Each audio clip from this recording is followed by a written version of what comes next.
সাইয়েদনা মুসা আলাইহিস সালাম দেখে দিব্যি সাধারণ মানুষ, আর সে বলে আমি তোমার রূহ কবজ করতে এসেছি। মুসা আলাইহিস সালাম রেগে গেলেন, অনেক মেজাজ ওয়ালা নবী ছিলেন, রাগের চোটে এক থাপ্পড় দিলেন। থাপ্পড় খেয়ে মালাকুল মউতের এক চোখ নাই। বুখারীর বর্ণনা, ফাসাক্কাহু ফাফাকু আইনা, থাপ্পড় মারলেন চোখ শেষ। মালাকুল মউত বাঁচার জন্য দিলেন দৌড়, এক দৌড়ে আল্লাহর আদেশে আল্লাহর আরশে চলে গেলেন। যে বলে মাবুদ এমন নবীর কাছে পাঠিয়েছেন, আরসালতানি ইলা আবদিন লা ইউরিদুল মাউত, এমন বান্দার কাছে পাঠিয়েছে ওই বান্দা মরতে চায় না, খালি মারতে চায়। কি করতে চায়? মরতে চায় না, মারতে চায়। দেখেন কি করছে আল্লাহ, বললেন ও মালাকুল মাউত ভুল করছো, সালাম দাও নাই, অনুমতি নাও নাই, মানুষের সূরাতে গেছো, আর নবীও সাধারণ নবী না, মেজাজ ওয়ালা নবী, ঠিক কি না? চিন্তা করে লাভ নাই, আমি কথা বলবো। সাইয়েদনা মুসাকে আল্লাহ ডেকে বললেন, ও মুসা তুমি নাকি মরতে চাও না, খালি মারতে চাও।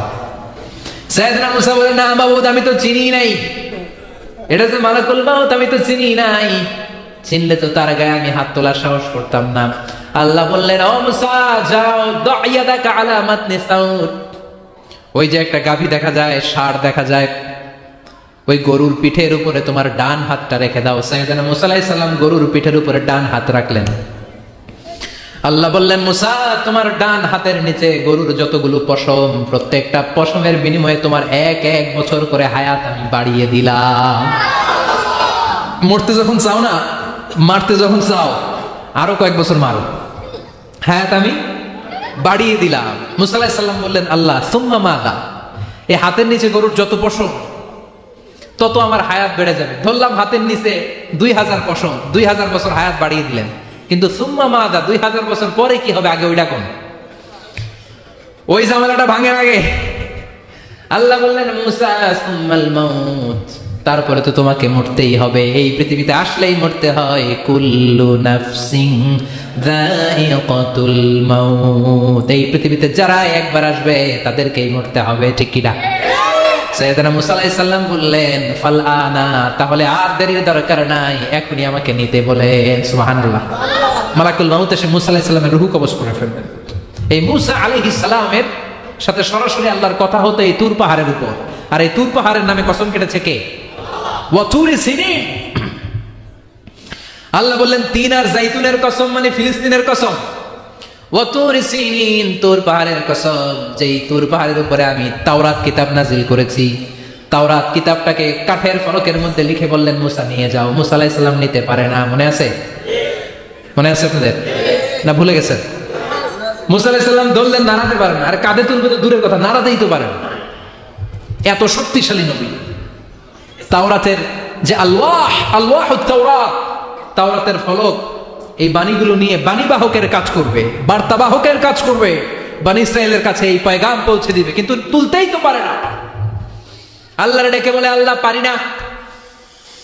আল্লাহ বললেন, ট্রাই করো, ট্রাই এগেইন, আবার চেষ্টা করো, দেখো না পারো কিনা। How will. সাইয়েদনা মুসা আলাইহিস সালাম ভাবলেন, এই দিক দিয়ে পারি না, ওই দিক দিয়ে তুললে মনে হয় পারবো। এবার তক্তার ওই পাশ দিয়ে নাড়াচাড়া শুরু করছে, ওই দিক দিয়েও পারে না। এবার ভাবলেন, এক কাজ করি, মাঝখান দিয়ে দেখি নাড়াতে পারি কিনা।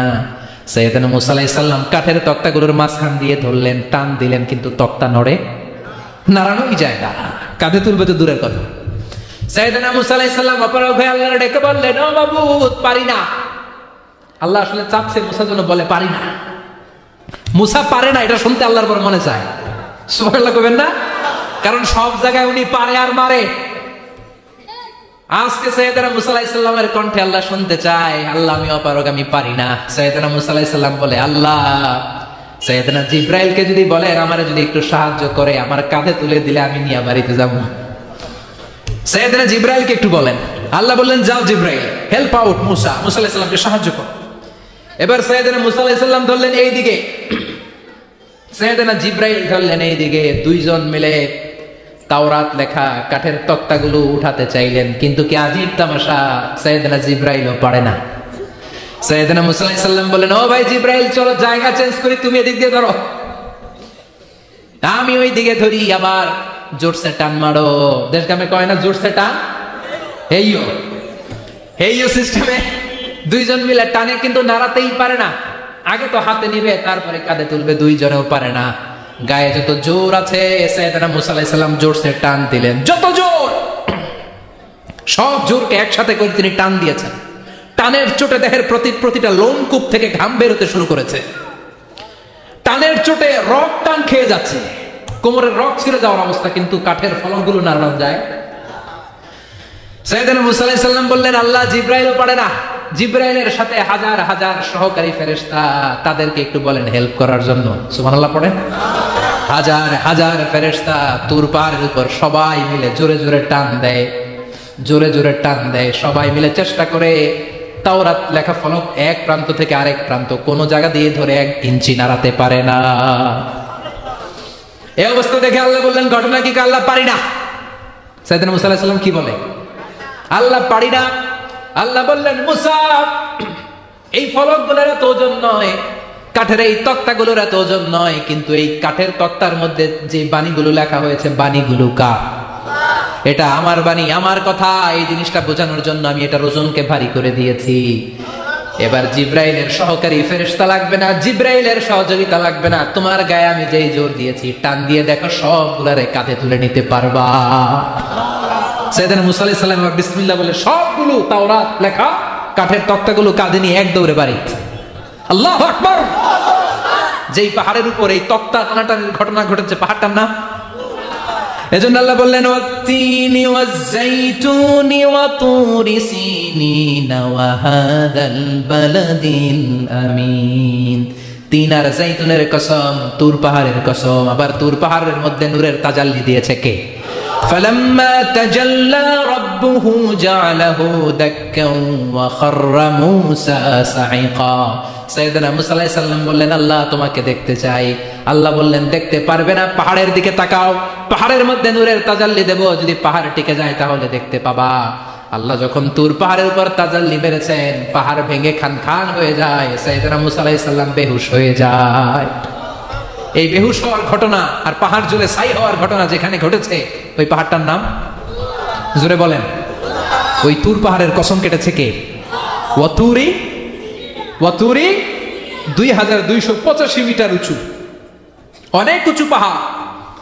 আবার ইয়াজুজ মাজুজ যখন পৃথিবীতে আক্রমণ করবে, ইন্না ইয়াজুজ ওয়া মাজুজ মুফসিদুনা ফিল আরদ।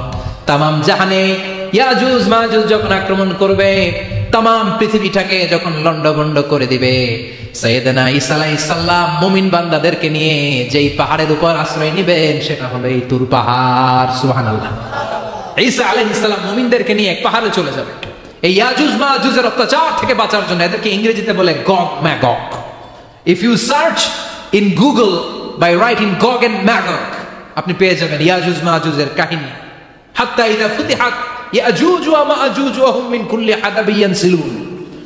লক্ষ লক্ষ ইয়াজুজ মাজুজের বাহিনী আসবে। এই ইয়াজুজ মাজুজের বাহিনীর অত্যাচার, অবিচার, অনাচার, জুলুম থেকে, মারামারি থেকে বাঁচার জন্য মুসলমানরা ঈসা আলাইহিস সালামের নেতৃত্বে যে পাহাড়ের উপর আশ্রয় নিবেন, ওই পাহাড়ের নাম হলো তুর পাহাড়। ওই পাহাড়ের নাম কি? কোরআনে অনেকবার আল্লাহ তাআলা এই তুর পাহাড়ের কথা বলেছেন। আমি নিজে এই তুর পাহাড়ের চূড়ায় উঠেছি 2 বার। পাথরের পাহাড়, মাঝরাতে উঠতে হবে। এই তুর পাহাড়ের নিচে একটা গির্জা আছে, খ্রিস্টানদের প্রাচীনতম গির্জা, সেন্ট ক্যাথেরিনা গির্জা। এই গির্জার ভেতরে ঢুকেছিলাম দেখার জন্য। এটা পবিত্র জায়গা। মুসা আলাইহিস সালাম যখন যাচ্ছিলেন, আল্লাহ বলেন, ফাখলা'না আলাইক ফাখলা'না আলাইকা ইন্নাকা বিল ওয়াদিল মুকাদ্দাসি তুয়া। শুজ অফ, জুতা খুলে ফেলো। মুসা জুতা খুলে ফেলো। ইন্নাকা বিল ওয়াদিল মুকাদ্দাসি Tuya. You are in a very holy valley, very sacred valley. একটা পবিত্র উপত্যকায় তুমি এসেছো। এর চাইতে উন্নত এবং পবিত্র উপত্যকা আমি মহাবিশ্বে কোথাও সৃষ্টি করি নাই। চিল্লায় পড়েন সুবহানাল্লাহ। মাঝরাতে তুর পাহাড়ে উঠতে হয়, ব্যাকপ্যাক নিয়ে যেতে হয়, সেখানে পানি টানি খাবার দাবার নিয়ে ওঠা লাগে। 3-4 ঘন্টা লাগে উঠতে, নামতে আবার 3-4 ঘন্টা। সকালে 10টা-11টার পরে আর তুর পাহাড়ে থাকা যায় না, কারণ আমাদের বাংলাদেশের পাহাড়গুলো মাটির পাহাড়, তুর পাহাড় হচ্ছে পাথরের পাহাড়। পাথরের পাহাড়ে যখন সূর্যের আলো লাগে, পাথরের পাহাড় গরম হয়ে যায়। আমরা মাঝরাতে উঠতে শুরু করলাম। আমরা যখন উঠতেছি দেখলাম ক্রিশ্চিয়ান কমিউনিটির একটা গ্রুপ, তারাও উঠছে, ইহুদিদের একটা গ্রুপও উঠছে। কারণ এটা 3 ধর্মের লোকদের কাছে তীর্থস্থান। এই তুর পাহাড়ের চূড়ায় ছোট্ট একটা মসজিদ আছে, 7-8 জন নামাজ পড়া যায়। খ্রিস্টানদের একটা গির্জা আছে, ইহুদিদের একটা সিনাগোগ আছে। ফজরের সময় উঠলাম, পুরো সিলসিলাতুল জিবাল তুর পাহাড় দেখলাম, অবাক হলাম। এই পাহাড়ে বিশ্বনবী মেরাজের রাতে নেমে দোয়া করেছেন, ঠিক কিনা? এই পাহাড়ে ঈসা আলাইহিস সালাম মুমিনদেরকে নিয়ে ইয়াজুজ মাজুজের আক্রমণ থেকে বাঁচার জন্য আশ্রয় নেবেন। এই তুর পাহাড়ের কসম কোরআনের ভেতরে কেটেছে কে? এজন্য আল্লাহ বললেন ওয়াত-তিনি ওয়াজ-যাইতুনি ওয়া তুরি সিনিনা ওয়া হাযাল বালাদিল আমিন। তিন আর যাইতুনের কসম, ওই মিশরের তুর পাহাড়ের কসম, ওয়া হাযাল বালাদিল আমিন, এই নিরাপদ শহরের কসম। শহরটার নাম কি? কি নাম? এই নিরাপদ শহর দ্বারা আল্লাহ বুঝিয়েছে মক্কা না ফিলিস্তিন? না, ফিলিস্তিন হচ্ছে প্রথমটা। কিন্তু হাযাল বালাদিল আমিন, এই নিরাপদ শহর দিয়ে আল্লাহ বুঝিয়েছেন মক্কা শহরকে। চিৎকার করে বলবেন কোন শহর? মক্কা শহর। এই মক্কা শহরের আগের নাম বাক্কা। মক্কার আগের নাম কি? জোরে বলেন, আরো জোরে। ইন্না আউওয়ালা বাইতিন উদিআ লিন-নাসি লাল্লাযী বিবাক্কাতা মুবারাকা হুদাল লিল আলামিন। নিশ্চয়ই পৃথিবীর সর্বপ্রথম ঘর যেই শহরের মধ্যে আমি আল্লাহ স্থাপন করলাম, শহরটার নাম হলো বাক্কা শহর। কি শহর? এই বাক্কা পরে চেঞ্জ হয়ে হয়েছে মক্কা। আল্লাহু আকবার। তার মানে আজকে জানলেন মক্কা শহরের আগের নাম হলো বাক্কা। আগের নাম কি? মক্কা শহরে অনেক হোটেল আছে, হোটেলের নাম ফুন্দুক বাক্কা। দেখছেন? ফুন্দুক বাক্কা মানে বাক্কা হোটেল। এই বাক্কা হচ্ছে মক্কার আগের নাম, মনে থাকবে? আল্লাহ বললেন হাযাল বালাদিল আমিন, এই নিরাপদ শহরের কসম। এই শহরের চেয়ে নিরাপদ শহর পৃথিবীর মধ্যে। ইউসাউইরুকুম ফিল আরহামি কাইফা ইয়াশা লা ইলাহা ইল্লা হুয়াল আজিজুল হাকীম। তিনি হলেন এমন সত্তা যিনি মায়ের পেটে থাকা অবস্থায় তোমাদের চেহারার ডিজাইন করে দিয়েছে। চিল্লায়া বলেন সুবহানাল্লাহ। তাহলে 4টা কসম কেটে আল্লাহ যে দামি কথাটা বললেন, লাকাদ খালাকনাল ইনসানা ফি আহসানি তাকওয়িম, সুন্দর আকৃতিতে তৈরি করেছি। এজন্য সুন্দর চেহারাটা নিয়ে যখন আয়নার সামনে দাঁড়াবেন, তখন আপনি আয়নার দোয়া পড়বেন আল্লাহুম্মা হাসসানতা খালকি ফাহসিন খুলুকি। বিশ্বনবীর চেহারা সুন্দর বেশি না কম? জোরে বলেন। চাঁদের চেয়ে সুন্দর তুমি নবী আমার কামলিওয়ালা, চাঁদের চেয়ে সুন্দর তুমি নবী আমার কামলিওয়ালা। দু জাহানের বাদশা তুমি প্যারা নবী সাল্লাল্লাহু আলা, দু জাহানের বাদশা তুমি প্যারা নবী সাল্লাল্লাহু আলা। চাঁদের চেয়ে সুন্দর তুমি নবী আমার কামলিওয়ালা। সুবহানাল্লাহ। বিশ্বনবীর চেহারাটা বড় সুন্দর ছিল। এত সুন্দর চেহারার মানুষ পৃথিবীতে দ্বিতীয়টা নাই। ওই চেহারা নিয়ে বিশ্বনবী আয়নার সামনে যখন দাঁড়াতেন, উনি বলতেন আল্লাহুম্মা হাসসানতা খালকি ফাহসিন খুলুকি। এর মানে হলো আল্লাহ আমার চেহারাটা আপনি যেমন সুন্দর করেছেন, আমার চরিত্রটাও সুন্দর করে দিয়ে। This is the attitude. এটাকে বলা হয় attitude. What a marvellous amazing attitude he belongs. বিশ্বনবীর কি সুন্দর অ্যাটিটিউড ছিল। সুন্দর চেহারা নিয়ে আয়নার সামনে দাঁড়িয়ে তিনি বলতেন, আল্লাহ আমার চেহারাটা যেমনি সুন্দর করেছো, আমার চরিত্রটাকেও সুন্দর করে দাও। আমার বাহিরটা যেমন সুন্দর, আল্লাহ আমার ভেতরটারেও সুন্দর করে দিও। পড়েন আমিন। এই আয়নার দোয়া পারেন তো? আয়নার সামনে দাঁড়ায় এই দোয়া পারেন তো? নাকি বলেন আয়না বসাইয়া দিও কলবের ভিতর? এগুলো বলবেন?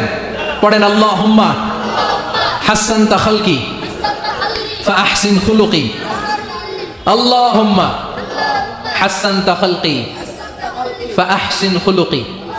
হে আল্লাহ, সবাই বলেন হে আল্লাহ, তুমি আমার চেহারাটা সুন্দর করেছো, তুমি আমার চরিত্রটাও সুন্দর করে দিও। আমিন। আর জোরে পড়েন আমিন। এই জন্য নিজে যখন আয়নার সামনে দাঁড়াবেন এটা বলবেন, আপনার স্ত্রী যখন আয়নার সামনে দাঁড়ায় তখন এইটা বলবেন, আপনার বাচ্চা যখন আয়নার সামনে দাঁড়ায় তখন এই দোয়া পড়বেন। রাজি আছেন তো? আয়নার সামনে দাঁড়িয়ে আমরা বলবো হাসসানতা খালকি, আল্লাহ তুমি আমার চেহারাটা সুন্দর করেছো। আমরা সবাই সুন্দর, আমরা সবাই সুন্দর। যার কালার কালো, কালো চামড়ার লোক, তার মধ্যে একটা সৌন্দর্য আছে না নাই? আল্লাহ বললেন এই কালো আর ধলো এগুলো তো বাইরে। ওয়াখতিলাফু আলওয়ানিকুম ওয়া আলসিনাতিকুম, তোমাদের গায়ের রঙের ভিন্নতা, ভাষার ভিন্নতা, এগুলো আল্লাহর মিরাকেল। একজন সাদা, একজন কালো, একজন ধূসর বর্ণের, এক একজনের চেহারার সাথে আরেকজনের চেহারার মিল নাই। সুবহানাল্লাহ। এটাই সৌন্দর্য। এজন্য আল্লাহ বললেন লাকাদ খালাকনাল ইনসানা ফি আহসানি তাকওয়িম, আমি গোটা মানব জাতিকে চমৎকার একটা স্টাইল দিয়ে তৈরি করেছি। এই স্টাইলের সাথে পৃথিবীর কোনো প্রাণীর কোনো মিল থাকে না। সুবহানাল্লাহ। কি অসাধারণ আমাদের কাঠামো। আপনি যদি হিউম্যান ব্রেইন নিয়ে চিন্তা করেন, আমাদের ব্রেইনের ক্যাপাসিটি কিন্তু অনেক বেশি। এই পৃথিবীতে সবচেয়ে পাওয়ারফুল যে কম্পিউটার আবিষ্কার করা হয়েছে এটার নাম Cray one super computer. United States of আমেরিকাতে যারা মিলিটারি বেসে জব করে তাদের ম্যাথমেটিক্যাল ইকুয়েশন ড্র করার জন্য, সলিউশন করার জন্য এই ক্রে-1 সুপার কম্পিউটার তারা ইউজ করে। বিজ্ঞানীরা হিউম্যান ব্রেইনের ক্যাপাসিটির সাথে ওই ক্রে-1 সুপার কম্পিউটারের তুলনা করেছে। তারা তুলনা করে দেখেছে ক্রে-1 সুপার কম্পিউটারের চেয়েও আমাদের ব্রেইন শতগুণ বেশি শক্তিশালী। আমাদের হেয়ারিং সিস্টেম নিয়ে যদি আপনি গবেষণা করেন অবাক হয়ে যান। এই যে কানের মধ্যে এখানে পেঁচানো দেখা যায়, এটা আল্লাহ এমনি এমনি দিছে? মা খালাকতা হাদা বাতিলা, এমনি এমনি আল্লাহ কিচ্ছু দেয় না। এই পেঁচানো ডিজাইন না থাকলে আপনি শুনতে পেতেন না। আপনার কান দুইটা যদি কেটে কান কাটা রমজান করে দেয়, আপনি কোনো আওয়াজ শুনতে পাবেন না। এই কানের ডিজাইন গুলো, এই আঁকাবাঁকা পথগুলো আল্লাহ তাআলা দিয়েছে ইথারে ভেসে আসা সাউন্ড গুলোকে ইলেকট্রিক্যাল সিগন্যালের মাধ্যমে ভেতরে ঢুকানোর জন্য। কানের তিনটা পার্ট থাকে, একটা হচ্ছে আউটার এয়ার, একটা হচ্ছে মিডল এয়ার, তারপরে হচ্ছে ইনার এয়ার, মাঝখানে এয়ার ড্রাম থাকে।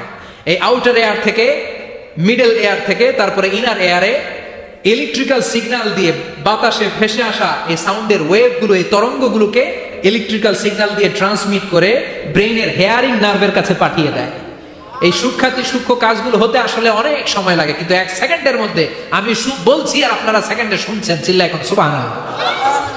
আবার কান যেখানে রাখা দরকার আল্লাহ ওইখানে রাখলেন, চোখ দুইটা যেখানে দেয়া দরকার ওইখানে দিলেন, নাক যেখানে দেয়া দরকার ওইখানে, মুখ যেখানে দেয়া দরকার। এর চেয়ে সুন্দর করে কি আর তৈরি করা যেত? নাক এইখানে না রেখে অন্য জায়গায় সেট করলে কি বেশি সুবিধা হতো? নাক যদি পেছনে থাকতো, খাওয়ার সময় খাবারটা বাসি না ভালো এটা ঘ্রাণ নেওয়ার জন্য সব সময় খাবার পেছনে নিয়ে ধরা লাগতো, ঠিক কিনা? তার মানে নাক এই জায়গায় রাখাতে সুবিধা হয়েছে না? সুবহানাল্লাহ করবেন না? কি সুন্দর মুখটা দিলেন, হ্যাঁ, কি সুন্দর চোখ দিলেন। এই কান দিয়ে আমরা শুনি, দেখেন কানের সেটিংটা কত সুন্দর। ধরেন ফর এন এক্সাম্পল, উদাহরণস্বরূপ এই কানটা আল্লাহ এইখানে না রেখে এই কান যদি আপনার এই বাম বগলের ভিতরে দিত, আর এই কান যদি আপনার এই বগলের নিচে দিত, তাহলে আজকে মিজানুর রহমান আজহারের ওয়াজ শোনার জন্য সবার এইভাবে বসে থাকা লাগতো 1.5 ঘন্টা। কারণ এইভাবে এখন যেভাবে আছেন এইভাবে বসে থাকলে তো কান চাপা পড়ে যেত, কথা একটাও শোনা যেত না। সুবহানাল্লাহ কইবেন না? চোখের সেটিংটা কত সুন্দর। চোখ এইখানে না রেখে যদি মাত্র 2 ইঞ্চি উপরে এইখানে দিত, সেজদা দিতে পারতেন। শীতকালে যে ফুটবল খেলেন, হেড দিতে পারতেন। হেড দিতে গেলে বল চোখের মধ্যে লাগে, চোখ শেষ। সুবহানাল্লাহ পড়েন। কি অসাধারণ অবকাঠামো। এই হিউম্যান অ্যানাটমি নিয়ে গবেষণা করলে মানুষ অবাক হয়ে যায়। দেহের ভেতরে কি সমস্ত যন্ত্রপাতি দিলেন, কিডনি দিলেন, গল ব্লাডার দিলেন, হার্ট দিলেন, লাংস দিলেন। যেখানে যে অঙ্গটা রেখে দেওয়া দরকার ঠিক সেইভাবে মায়ের পেটে থাকতেই আমাদের ডিজাইন দিয়েছে কে? এতগুলো ডিজাইনের মালিক কে? 600 কোটি মানুষ যদি পৃথিবীতে থেকে থাকে তাহলে 600 কোটি ডিজাইন লাগছে না ওনার? আরো কয়শো কোটি আসবে আমরা জানি? কয়শো কোটি ডিজাইন চলে গেছে জানি? একটা ডিজাইনের সাথে আরেকটা ডিজাইনের মিল আছে? চিৎকার করে বলেন এই কারিগরটা কে? এজন্য আল্লাহ বলেন 4টা জিনিসের কসম কেটে তোমাদেরকে আমি যেটা বলবো শোনো। লাকাদ খালাকনাল ইনসানা ফি আহসানি তাকওয়িম, আমি মানুষের আকৃতিটা, মানুষের চেহারাটা বড্ড সুন্দর করে তৈরি করেছি। এত সুন্দর করে আল্লাহ তৈরি করেছেন, এর কোনো বাতিল নাই, কোনো বিকল্প নাই। চোখ যেমন হওয়া দরকার ঠিক তেমন। এই চোখ নিয়ে কত গবেষণা হয়েছে শুনলে অবাক হয়ে যাবেন। মাত্র 2 মিলিমিটার ডাইমেনশনের ছোট্ট আমাদের চোখ। এই চোখ দিয়ে আমরা অনেক কিছু দেখি। কাছের জিনিস যেমনি দেখি, দূরের জিনিসও দেখি। দূরের চাঁদ দেখি, দূরের সূর্য দেখি, দূরের মেঘমালা দেখি, ওই বিমানটাকে দেখি, আবার কাছের ছোট্ট মানুষটাকেও দেখি, ঠিক কিনা? এটার ভেতরে আল্লাহ অনেক পাওয়ারফুল মেগাপিক্সেল দিয়েছেন। এই পৃথিবীতে সবচেয়ে পাওয়ারফুল যে ক্যামেরাগুলো আবিষ্কার হয়েছে মুভি শুট করার জন্য, সেখানে যে মেগাপিক্সেল আল্লাহ দিয়েছেন চোখের ভেতরে কয়েক গুণ বেশি দিয়েছেন। চিল্লায় বলেন আল্লাহু আকবার। এই চোখ দিয়ে মেডিকেল সায়েন্স বলছে human ice can identify more than 10 million colours. 1 মিলিয়নে 10 লক্ষ, 10 মিলিয়নে কত? 1 কোটি। তার মানে এই চোখ দিয়ে আমরা আমাদের এক একটা চোখ দিয়ে 1 কোটি ধরনের রং শনাক্ত করতে পারি। এক লাল রঙের মধ্যে কত লাল, লাইট রেড, ডিপ রেড, কত ধরনের মিক্স করে কত কালার হয়, সবকিছু চোখ দিয়ে আমরা ধরতে পারি। চিল্লায় বলেন আল্লাহু আকবার। জিহ্বা দিয়ে স্বাদ নেওয়ার সুযোগ দিলেন। এই জিহ্বার 5 স্কয়ার সেন্টিমিটারের টেস্ট বাড রয়েছে 184টা। সেই হিসাবে আপনার জিহ্বার উপরিভাগ দিয়ে আপনি 10,000-এরও বেশি ধরনের খাদ্যের স্বাদ আস্বাদন করতে পারেন। চিৎকার করে পড়েন আল্লাহু আকবার। এক একটা অঙ্গ নিয়ে যদি আপনি গবেষণা করেন, কত কাজ করার সুযোগ আল্লাহ তাআলা দিয়ে দিলেন। 206টা নাকি হাড্ডির পিস রেখেছে আল্লাহ এক একটা দেহের ভিতরে। 206টা না, 206টা হাড় আছে। আমাদের প্রত্যেকের দেহের ভিতরে কয় পিস হাড্ডি? কথা কয় না, 206টা। সবচেয়ে ছোট হাড়টা আছে কানের ভিতরে। সুবহানাল্লাহ পড়েন। সবচেয়ে ছোট হাড়। এক একটা অঙ্গ কত সুন্দর এরকম বেন্ড করা যায়, হাত পা নাড়ানো যায়, এইখানে একটা টুইস্ট করা যায়, এইখানে টুইস্ট করা যায়, আবার কবজি টুইস্ট করা যায়, আবার এইখানে এক একটা আঙ্গুলে কতগুলো টুইস্ট করা যায়। সুবহানাল্লাহ কইবেন না? কত কাজ এই হাতের। এই হাত দিয়ে ঘুষি মারা যায়, হ্যাঁ, হাত দিয়ে আটার খামির বানানো যায়, হাত দিয়ে ভারী জিনিস উত্তোলন করা যায়। আবার এই হাত দিয়ে দেখেন ক্রিকেটাররা কি সুন্দর বল করে। এটা দিয়ে স্পিন বল করে, লেগ স্পিন করে, অফ স্পিন করে, পেস বল করে। এক হাতের মধ্যে কত কারসাজি। সুবহানাল্লাহ করে না? আবার বা হাতে স্পিন করে না, বল এদিকে পড়ে ওদিকে চলে যায়, আছে না নাই? আবার এই আঙ্গুল দিয়ে কত কাজ। বাজার থেকে বাজার করে যখন বাজারের ব্যাগ যখন নিয়ে আসেন, হাতে ধরেন নাকি আঙ্গুলে ধরেন? কত কাজ। এই আঙ্গুল দিয়ে মোবাইল টিপে আমরা মোবাইল ইউজ করি, আঙ্গুল দিয়ে ল্যাপটপে আমরা টাইপ করি। ডাক্তাররা এই আঙ্গুল দিয়ে সুই ইউজ করে সূক্ষ্ম সূক্ষ্ম সার্জারির কাজগুলো করে। অবাক হয়ে যাবেন এই আঙ্গুলের কত কাজ। এই আঙ্গুল দিয়ে আবার এখন ক্রিকেটেও এরকম 2 আঙ্গুল তুললে ছক্কা, আছে না? আবার 1 আঙ্গুল তুললে আউট, আবার এটা তুললে ভিক্টরি, বিজয় চিহ্ন। দেখবেন যত নেতা খেতা করে পুলিশে ধরে এটা দেখায়, আছে না নাই? এইভাবে কত ধরনের নমুনা আমরা ইউজ করি, কত ভাবে হাতগুলোকে ইউজ করি, কত ভাবে পা গুলোকে ইউজ করি। দেহের এই সৌন্দর্য আমাদের দান করেছে কে? লাকাদ খালাকনাল ইনসানা ফি আহসানি তাকওয়িম। আমি মানুষকে সবচাইতে সুন্দর আকৃতিতে তৈরি করেছি। সুবহানাল্লাহ পড়েন, চিল্লায় পড়েন আল্লাহু আকবার। আল্লাহ বললেন মানুষ সবচাইতে সেরা, মানুষ হলেন সবচাইতে সেরা। মানুষ যখন সেরা হয়, মানুষের চাইতে সেরা কেউ হয় না। আবার মানুষ যদি নিকৃষ্ট হয়ে যায়, মানুষের চাইতে নিকৃষ্ট কেউ হতে পারে না। ঠিক কি না? আল্লাহ বললেন মানুষের আকৃতি আমি বড্ড চমৎকার করে বানালাম। সবচেয়ে সুন্দর আকৃতি মানুষের। সবচেয়ে সুন্দর আকৃতি কার? জোরে বলেন। সবচেয়ে বেশি মর্যাদা কার? আশরাফুল মাখলুকাত কে? আশরাফুল মাখলুকাত কে? চিল্লায়া বলেন। নাকি হাতি? রয়্যাল বেঙ্গল টাইগার শক্তিশালী না? এটা তো মানুষ খায়া ফেলায়। তো এটাই না আশরাফুল মাখলুকাত হওয়া দরকার? হাতি সবচেয়ে শক্তিশালী না? তো এটাই না আশরাফুল মাখলুকাত হওয়া দরকার? এগুলো কোনটাই আশরাফুল মাখলুকাত না। আশরাফুল মাখলুকাত হচ্ছে মানুষ। আশরাফুল মাখলুকাত কি? চিল্লায় বলেন আশরাফুল মাখলুকাত কে? এজন্য আল্লাহ বললেন লাকাদ খালাকনাল ইনসানা ফি আহসানি তাকওয়িম। আমি মানুষকে চমৎকার আকৃতি দিয়ে তৈরি করেছি। সুম্মা রাদাদনাহু আসফালা সাফিলিন। আবার মানুষকে আমি একেবারে নিম্নগামী করেছি। উপরে যেমনি নিয়েছি, আবার মানুষকে নিম্নগামীও করেছি। তার মানে মানুষ যদি সম্মানিত হয়, মানুষের চেয়ে বেশি সম্মানিত কেউ হতে পারে? মানুষ যদি সম্মানিত হয়, মানুষের চেয়ে সম্মানিত হওয়ার সুযোগ কারো আছে? দলিল কি? দলিল হচ্ছে বিশ্বনবী যখন মেরাজে যাচ্ছিলেন, একটা সার্টেন লেভেল, যে একটা নির্দিষ্ট জায়গায় যে সাইয়েদনা জিব্রাইল বললেন ইয়া রাসূলুল্লাহ আমি আর উপরে যেতে পারবো না, আমার খেলা এই জায়গায় শেষ, নবী আপনার খেলা এখন শুরু। সুবহানাল্লাহ। ও নবী, এই জায়গার নাম সিদরাতুল মুনতাহা। এটা সীমান্ত বৃক্ষ, এটা হচ্ছে বর্ডার এরিয়া। কি এরিয়া? এটা হলো বর্ডার এরিয়া। এখানে আমার খেলা শেষ। আজীবন আমি এই জায়গায় এসে কান পেতে আল্লাহর অর্ডার শুনেছি, আর ওই অর্ডার তামিল করার জন্য দুনিয়াতে নেমেছি। আমি জিব্রাইলের উপরে যদি 1 ইঞ্চি উপরে ওঠার চেষ্টা করি, আমার শত শত পাখাগুলোকে জ্বালিয়ে ছাই করে দিবে কে? সাইয়েদনা জিব্রাইলের উপরে যেতে পারে নাই। যেখানে সাইয়েদনা জিব্রাইলের খেলা শেষ, ওইখানে বিশ্বনবীর খেলা শুরু হয়েছিল। কোন সুবহানাল্লাহ। তার মানে মানুষ যখন উপরে ওঠে, এত উপরে উঠে যায়, ফেরেশতাদেরকেও হার মানিয়ে ফেরেশতাদের উপরে চলে যায়। আবার মানুষ যখন নিচে নামতে শুরু করে শয়তানকেও হার মানিয়ে নিচে চলে যায়, ঠিক কিনা? তার মানে হাইয়ার হলে সব দিক দিয়ে হাইয়ার, হাইয়েস্ট তো অল ক্রাইটেরিয়াতে সে হাইয়েস্ট, লোয়েস্ট তো অল ক্রাইটেরিয়াতে সে লোয়েস্ট। মানুষ ভালো হলে এর চেয়ে ভালো আর হয় না, মানুষ খারাপ হলে তার চাইতে খারাপ আর হয় না। এজন্য আল্লাহ বললেন সুম্মা রাদাদনাহু আসফালা সাফিলিন, মানুষকে যেমনি আমি সুন্দর আকৃতি দিয়ে তৈরি করেছি, আবার ওই মানুষকে আমি আল্লাহ নিম্নগামী করেছি, যেটা উপরে ওঠে ওইটা আবার নিচেও নামা লাগে, ঠিক কিনা? কোন কোন তাফসীরে মুফাসসিরিনে ইকরাম বলেছেন আসফালা সাফিলিন দিয়ে বার্ধক্যকে বোঝানো হয়েছে।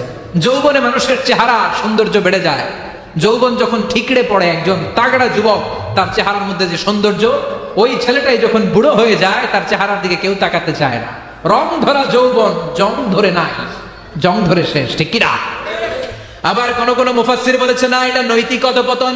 সুম্মা রাদাদনাহু আসফালা সাফিলিন, মানুষ যখন নিম্নগামী হয় সবচেয়ে খারাপ হয়ে যায়। এই মানুষের মধ্যে যখন নেফাকি দেখা দেয়, মানুষ যখন মুনাফিক হয়ে যায় সবচেয়ে খারাপ হয়ে যায়। মুনাফিকের চরিত্র যখন একজন মানুষের মধ্যে সে ধারণ করে, নিচে যেতে যেতে এত নিচে সে চলে যায়, শয়তান দেখে অবাক হয়ে যায়। শয়তান দেখে মনে মনে কয়, এইটাই যদি দুনিয়ায় আইব আমারে আল্লাহ বানাইছে কেন? কথা বুঝতে পারছেন? মানুষ এত নিচে যায়, শয়তান অবাক হয়ে বলে, এইটাই যদি দুনিয়াতে থাকবে তাহলে আমি তৈরি হইলাম কেন?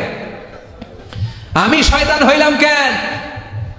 এজন্য মানুষ ভালো হলে সবচেয়ে ভালো, খারাপ হলে সবচাইতে খারাপ। তার কারণটা কি? মানুষ যখন খারাপ হয় পশুর চাইতেও খারাপ হয়ে যায়। জোরে বলেন ঠিক কিনা? আমরা বলি না তুই পশুর চাইতেও অধম। মানবিকতা হারিয়ে যখন মানুষ অন্যায় কাজ করে তখন আমরা বলি তুই পশুর চাইতেও অধম, ঠিক কিনা? এজন্য বলা হয় জনসংখ্যা বাড়ছে, মানুষ বাড়ছে না। বাড়ছে জনসংখ্যা, বাড়ছে কি মানুষ? বাড়ছে নাকি? মানুষ নাই। এই দুনিয়া এখন তো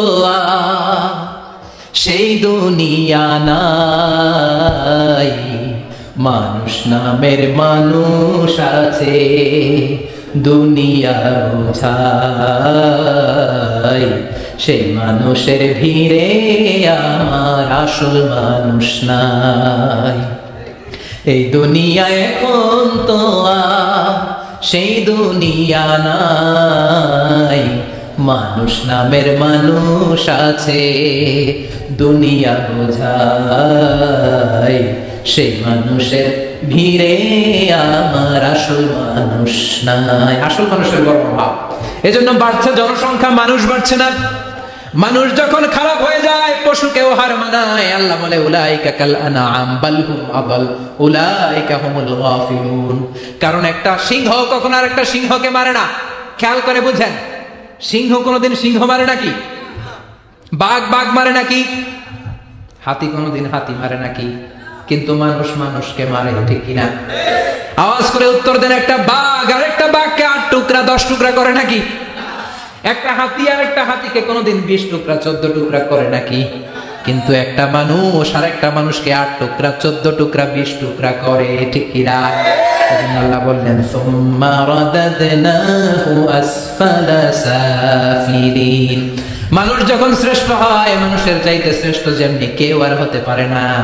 আবার মানুষ যখন নিকৃষ্ট হয়ে যায়, মানুষের চাইতে নিকৃষ্ট আর কেউ হতে পারে।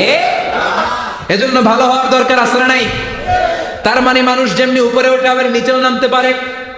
মানুষের যেমনি সুযোগ আর সম্ভাবনা বেশি, মানুষের মধ্যে বিপদ খুব বেশি। কিন্তু 2 শ্রেণীর ব্যক্তিকে বিপদ স্পর্শ করে না। কয় শ্রেণী?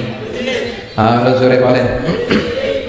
আল্লাহ বললেন সে 2 শ্রেণী হলো ইল্লাল্লাযীনা আমানু ওয়া আমিলুস সালিহাতি ফালাহুম আজরুন গায়রু মামনুন। যারা ঈমান আনবে আর সৎ কর্ম করবে, এক আল্লাহর উপরে যারা বিশ্বাস রাখবে আর যারা দুনিয়াতে নেক আমল করবে, তাদের জন্য প্রতিদান রেখেছে কে?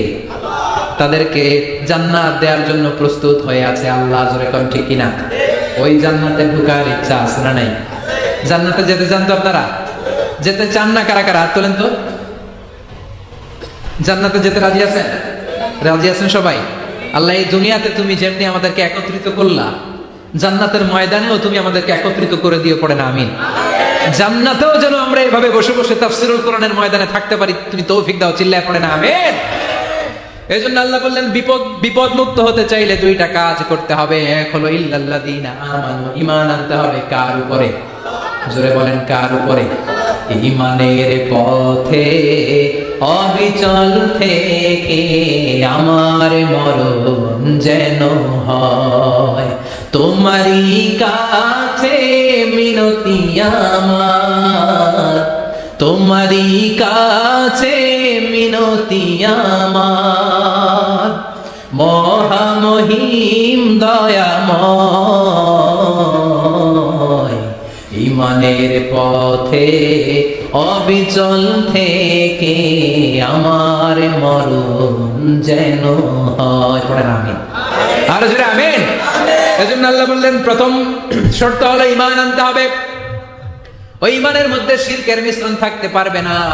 শিরক ছাড়া পাক্কা মুমিন হয়ে যদি আমার দরবারে আসো, জান্নাতুল ফেরদাউসের দরজা তোমার জন্য খুলে দিবে কে?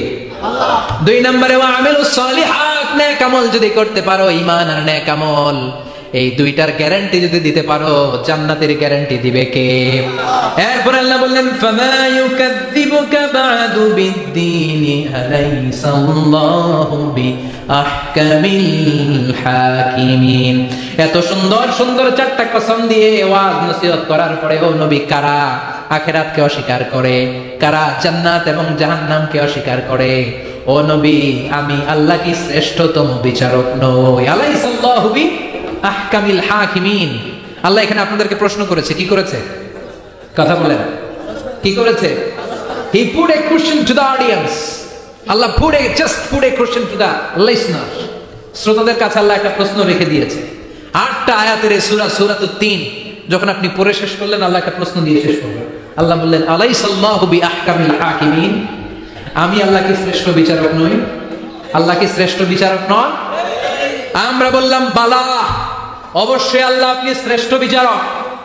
আবু দাউদের বর্ণনা, বিশ্বনবী বলেন কেউ যদি সূরাতুত তিন পড়া শুরু করে, পড়তে পড়তে পড়তে পড়তে শেষ আয়াতে যখন চলে আসে, সে যখন পড়ে আলাইসাল্লাহু বিআহকামিল হাকিমিন, এর মানে হলো আমি আল্লাহ কি শ্রেষ্ঠ বিচারক নই, আমি আল্লাহ কি আহকামুল হাকিমিন নই।